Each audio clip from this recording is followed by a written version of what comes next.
அமைய வாழ்த்துக்களை தெரிவிச்சுட்டு நான் நிகழ்ச்சியை தொடங்குறேன்.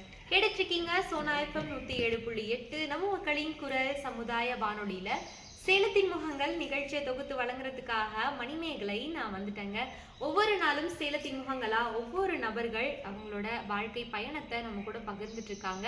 அந்த வகையில இன்னைக்கு சேலத்தின் முகங்கள் நிகழ்ச்சியில யார் மணிமேகலை நம்ம கூட பேச போறாங்க அப்படின்னு சொல்லி கேட்டீங்கன்னா, சேலம் மாவட்டம் மாமாங்கம் பகுதியை சேர்ந்த தேவி தான் இன்னைக்கு அவங்களோட வாழ்க்கை கதையை நம்ம கூட பகிர்ந்துக்க போறாங்க. இவங்க என்ன பண்ணிட்டு இருக்காங்க, இவங்களோட வாழ்க்கை கதை என்ன அப்படின்றத தான் இன்னைக்கு சேலத்தின் முகங்கள் நிகழ்ச்சியில நீங்க கேட்டு தெரிஞ்சுக்க போறீங்க.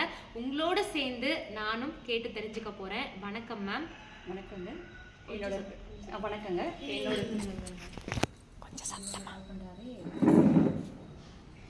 பேசுறப்ப கொஞ்சம் சவுண்டா பேசுங்க தேவி. சரிங்க. வணக்கம் நன்றி. ஏன் ஆடிட்டர் வராரு? ஆடிட்டர் அவர் அவங்க பையன்.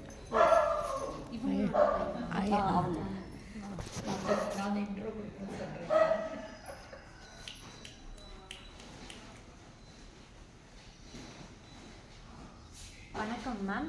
வணக்கங்க. என்னோட பேர் தேவி. நான் பிறந்தது வளர்ந்தது எல்லாமே சேலத்தில் தாங்க. என்னோடய நேட்டிவ் செவ்வாய்ப்பேட்டை.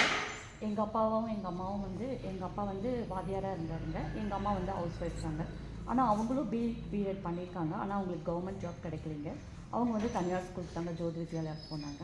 நான் 10th சென்ட் மேரிஸ் ஸ்கூலில் படித்தேங்க. அப்புறம் நெக்ஸ்ட்டு பாலிடெக்னிக் ட்ரை பண்ணேங்க.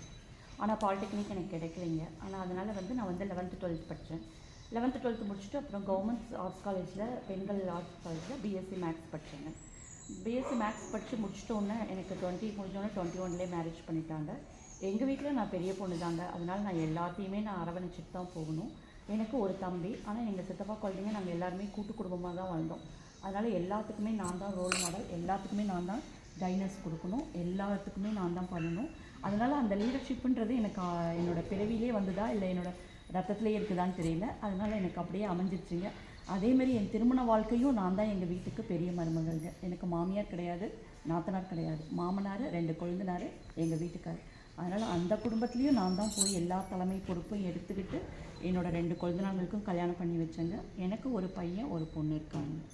என் பையன் இன்றைக்கி யூஎஸில் எம்எஸ் படிச்சுட்டு இன்றைக்கி வேலையில் இருக்காருங்க. எங்கள் பொண்ணு இப்போ 12th படிச்சுட்ருக்காங்க. எங்கள் வீட்டுக்கார் ஆவினில் மேனேஜராக இருக்காருங்க. நான் 2000லேருந்து 2008 வரைக்கும் நான் ஒர்க் பண்ணிகிட்டு இருந்தேங்க. ஜோதி வித்யாலயா ஹிந்தி டீச்சராக ஒர்க் பண்ணிகிட்டு இருந்தேன். கூடவே கம்ப்யூட்டர், சோஷியல் எல்லாமே எடுப்பேங்க. எல்லா ஆக்டிவிட்டீஸும் குழந்தைங்களுக்கு நான் என்னால் முடிஞ்ச வரைக்கும் சொல்லிக் கொடுப்பேங்க. குழந்தைங்களுக்கு எப்படி சொல்லிக் கொடுத்தா புரியுமோ அந்த அளவுக்கு நான் ஹிந்தியவே சொல்லித்தருவேன். அதே மாதிரியே கம்ப்யூட்டரும் சொல்லித்தருவேன். ஆக்சுவலாக நான் கம்ப்யூட்டரே படிக்க கிடையாதுங்க. பிஎஸ்சி மேக்ஸில் ஒரு பேப்பர் கம்ப்யூட்டர் இருந்ததுனால அதை வச்சு நான் கம்ப்யூட்டரை சொல்லி கொடுத்துட்டுருந்தேன். அதுக்கப்புறம் 2007 எங்கள் பாப்பா 2nd பேபி கன்சீவ் ஆனோடனே வீட்டில் யாரும் போக வேண்டாம், இவ்வளோ ஒர்க் லோட் இருக்கிறதுனாலன்னு சொல்லிட்டாங்க. அதுக்கப்புறம் எங்கள் பொண்ணை பார்க்குறதுக்கு நான் வீட்டில் ஹவுஸ் ஒய்ஃபாகவே இருக்கேங்க.